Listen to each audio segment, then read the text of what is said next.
સુરતમાં પાણી ઓસરી ગયા બાદ હવે પૂરગ્રસ્ત વિસ્તારોની મુલાકાત લેવાઈ રહી છે। ત્યારે પાંડેસરા ગામમાં પૂરગ્રસ્ત વિસ્તારની ધારાસભ્યએ મુલાકાત લીધી હતી। ત્યારે ધારાસભ્ય કોર્પોરેટરો સાથે અધિકારીઓ પણ જોડાયા હતા, જેઓને લોકોએ પોતાની સમસ્યા જણાવી હતી। પાંડેસરા ગામમાં ભારે વરસાદને કારણે નીચાણવાળા વિસ્તારોમાં પાણી ભરવાની સ્થિતિ સર્જાઈ હતી।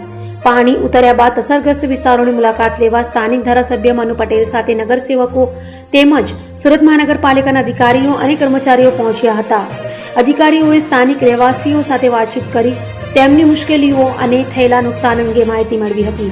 સાથે જ પાણીના નિકાલ, સફાઈ અને જરૂરી સુવિધાઓ ઝડપથી પુનઃસ્થાપિત કરવા સંબંધિત અધિકારીઓને જરૂરી સૂચનાઓ આપવામાં આવી હતી।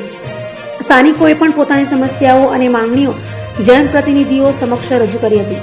તંત્ર દ્વારા અસરગ્રસ્ત લોકોને શક્ય તમામ મદદ અને જરૂરી કામગીરી ઝડપી પૂર્ણ કરવાની ખાતરી આપવામાં આવી હતી।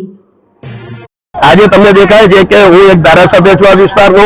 મારી સાથે વોર્ડ નંબર 24 ના કોર્પોરેટરો છે, વોર્ડ નંબર 28 ના પ્રમુખ છે, વોર્ડ નંબર 28 ના કોર્પોરેટરશ્રીઓ છે અને વોર્ડ નંબર 28, 24 ના બધા જ કાર્યકર્તાઓ અહીંયા ઉપસ્થિત છે।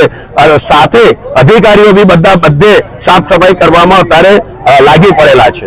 હું એમ કહું છું કે પરિસ્થિતિ જે પ્રકારની છે એને સારી કરવા માટે અમે આવી આવ્યા છીએ। જે પરિસ્થિતિ કઈ પ્રકારની જોવા મળી છે તો જોઈ લીધી, પણ હવે એને કઈ રીતે સારી કરવી 3 દિવસની અંદર અમને સમય જોઈએ છે। 3 દિવસની અંદર આ વિસ્તારને પાછો ચગમગ કરતો કરાવી નાખીશું।